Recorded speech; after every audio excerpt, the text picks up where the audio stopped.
बिस्मिल्लाहिर्रहमानिर्रहीम। Students 9th class physics का आज लेक्चर नंबर 11 है। लेक्चर नंबर 11 के अंदर हम चैप्टर नंबर 6 को स्टडी कर रहे हैं। चैप्टर नंबर 6 का नाम है mechanical properties of matter. Students आज इसका बहुत ही इम्पोर्टेंट टॉपिक है। टॉपिक का नाम है hydraulic press. Students previous lecture को ज़रा आप रिकॉल करें। प्रीवियस लेक्चर के अंदर हमने पास्कल लॉ को स्टडी किया था और उसकी कुछ एप्लीकेशंस के बारे में स्टडी किया था। स्टूडेंट्स आइए आपको लेक्चर नंबर 10 को पहले रिव्यू कर लेते हैं। स्टूडेंट्स ये लेक्चर नंबर 10 के अंदर हमने पास्कल लॉ को स्टडी किया था और पास्कल लॉ की कुछ एप्लीकेशंस के बारे में हमने स्टडी किया था। स्टूडेंट्स आपको याद हो कि इस लेक्चर के आखिर में हमने इसकी एप्लीकेशंस के बारे में पढ़ा था पास्कल लॉ की, और इसकी जो पहली एप्लीकेशन थी वो हमारे पास थी हाइड्रोलिक प्रेस। इसकी जो पहली एप्लीकेशन बनती है वो हाइड्रोलिक प्रेस है। फिर इसके बाद है car lifts at service station, और थर्ड नंबर पे थी hydraulic brake of vehicle. Students इन्हीं तीन एप्लीकेशंस को हम बारी बारी स्टडी करेंगे। पास्कल लॉ क्या कह रहा था? पास्कल लॉ ये कह रहा था कि when pressure is applied at one point in enclose fluid it is transmitted equal to all parts of fluid without loss. कि अगर कोई भी इनक्लोज फ्लूइड हो, आप उसके ऊपर प्रेशर को अप्लाई करते हैं, वो जो प्रेशर होगा वो तमाम फ्लूइड में इक्वली ट्रांसमिट हो जाएगा। स्टूडेंट्स इसी को लेकर हमने हाइड्रोलिक प्रेस और हाइड्रोलिक ब्रेक को जो है स्टडी करेंगे। पास्कल लॉ की आज हमारे पास जो एप्लीकेशन है वो है हाइड्रोलिक प्रेस। हाइड्रोलिक प्रेस क्या है? स्टूडेंट्स आपको एक पिक्चर नज़र आ रही होगी। इस पिक्चर में दो सिलेंडर्स होते हैं। ये हमारे पास एक सिलेंडर है और ये हमारे पास दूसरा सिलेंडर है। स्टूडेंट्स ये वाला जो सिलेंडर है ये छोटा सिलेंडर है, ये वाला सिलेंडर जो है वो बड़ा सिलेंडर है। अब इन दोनों सिलेंडर के दरमियान जो कनेक्शन है एक पाइप के थ्रू है, और इस पाइप के अंदर एक फ्लूइड फिल होता है। हम क्या करते हैं कि छोटे पिस्टन के ऊपर हम जब प्रेशर को अप्लाई करते हैं, फोर्स को अप्लाई करते हैं, तो प्रेशर बनता है। वो प्रेशर इक्वली ट्रांसमिट हो जाता है बड़े सिलेंडर की तरफ, और बड़े पिस्टन के ऊपर बड़ा प्रेशर बड़ी फोर्स बन के निकल आता है। स्टूडेंट्स इस टॉपिक के अंदर आपने जो चीज़ ज़हन में रखनी है वो ये रखनी है कि जो छोटा पिस्टन है इसका जो क्रॉस सेक्शन एरिया है A1, और जो बड़ा पिस्टन है उसका जो क्रॉस सेक्शन एरिया है A2। छोटे पिस्टन के ऊपर जो हम फोर्स लगाएंगे वो F1 होगी, और बड़े पिस्टन के ऊपर जो हम फोर्स लगाएंगे वो F2 होगी। तो स्टूडेंट्स ये वाली जो इक्वेशन आपको नज़र आ रही है F2 divide by F1 is equal to A2 divide by A1, ये हाइड्रोलिक प्रेस की इक्वेशन है। स्टार्ट करते हैं हमारा article. Write a note on hydraulic press.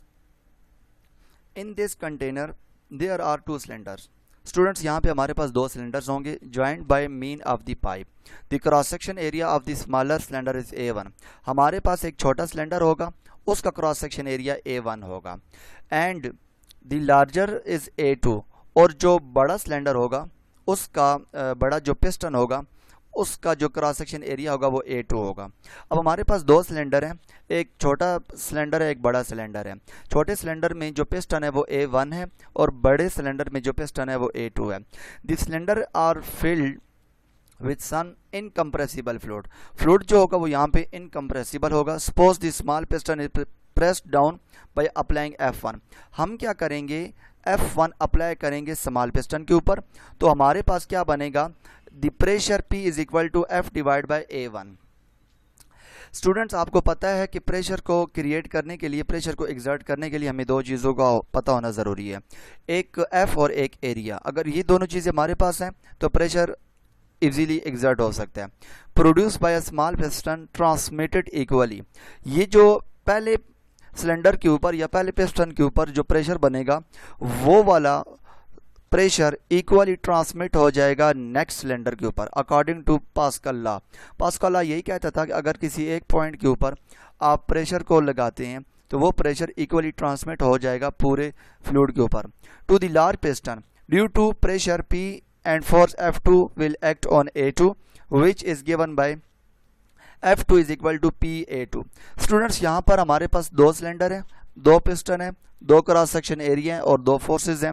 तो मतलब ये कि यहाँ पे हमारे पास प्रेशर भी फिर दो होंगे, लेकिन प्रेशर सारा सेम रहता है क्योंकि पास्कल लॉ के मुताबिक ट्रांसमिट इक्वली हो गई।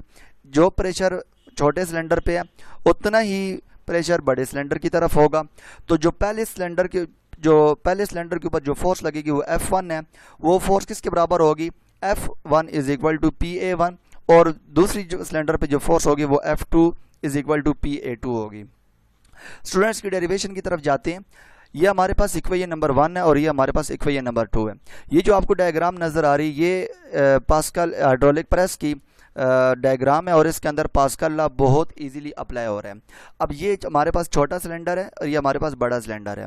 इसके अंदर छोटा सा पिस्टन लगा हुआ है जो जिसका क्रॉस सेक्शन एरिया A1 है और इसके ऊपर बड़ा सा पिस्टन लगा हुआ है ग्रे कलर का जिसका क्रॉस सेक्शन एरिया A2 है।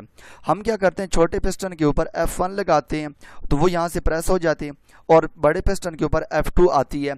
अब जो F1 है वो छोटी फोर्स है, F2 जो है वो बड़ी फोर्स है। A1 जो है वो छोटा क्रॉस सेक्शन एरिया, A2 जो है बड़ा क्रॉस सेक्शन एरिया है। ये जो ऊपर हमारे पास दो इक्वेशन आ रही है, इन दोनों को जब हम डिवाइड करेंगे तो F1 divide by F2 PA1 A2। Students यहाँ पे एक चीज़ नोट करने वाली ये है कि ये जो P से कैंसिल हो जाएगा। अब प्रेशर क्यों नहीं चेंज हुआ, क्योंकि पास्कल लॉ के मुताबिक जो प्रेशर होगा वो इक्वली ट्रांसमिट हो जाता है, इसलिए प्रेशर जो है वो चेंज नहीं होगा, प्रेशर सेम रहेगा। तो जब P बैलेंस हो जाएंगे तो पीछे से जो हमारे पास इक्वेशन रह जाएगी वो बनेगी F1 divide by F2 is equal to A1 divide by A2।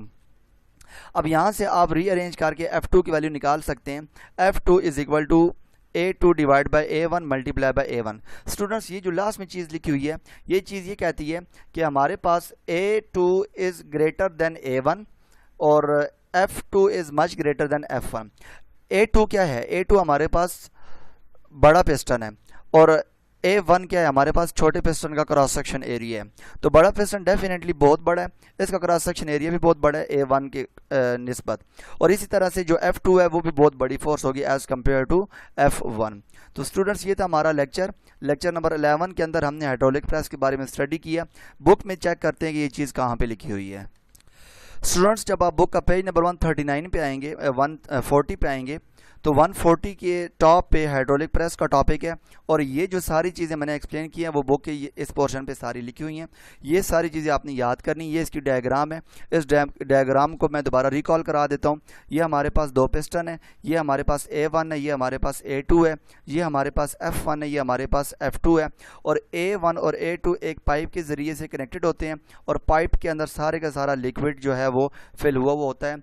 अब जब ये सारी इसकी जो डेरिवेशन है वो P is equal to F1 divide by A1 और P2 is equal to F2 divide by A2, और जो F2 की वैल्यू है वो यहाँ पे लिखी हुई है इक्वेशन 6.5। ये जो इक्वेशन लिखी हुई है ये हाइड्रोलिक प्रेस की अपनी इक्वेशन है। स्टूडेंट्स ये था हमारा लेक्चर नंबर 11। लेक्चर नंबर 11 के अंदर हमने हाइड्रोलिक प्रेस को डिटेल से स्टडी की है और इसकी डेरिवेशन के बारे में देखा है। स्टूडेंट्स आपने इसको अपने रजिस्टर पे लिखना भी है और अपने रजिस्टर पे इसको लिख के याद भी करना और इसकी प्रैक्टिस भी करनी है रफ रजिस्टर पे। इसकी डेरिवेशन बहुत इंपॉर्टेंट है, ये इंपॉर्टेंट लॉन्ग है। Thank you.